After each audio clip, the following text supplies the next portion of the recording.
Hello everyone, how are you? I am your teacher. You can call me Mr. Rumi. I will answer some important questions which will be very helpful for you. So I welcome you on my channel Class Beta where we will be discussing question.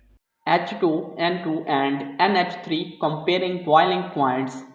Correct answer is the boiling points of H2, N2 and NH3 can be compared based on their molecular properties. NH3 has the highest boiling point due to hydrogen bonding between NH3 molecules.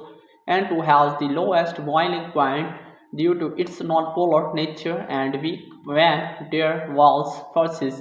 H2 has a slightly higher boiling point than N2 due to its small size and increased dispersion forces. The trend in boiling points is NH3, H2, and 2. So that was our today's correct answer to question. If you have any other question, please let me know in the comment section. I will be answering your question soon. Thanks for watching the video. Be sure to like, share and subscribe our channel. See you in the next question. Bye bye.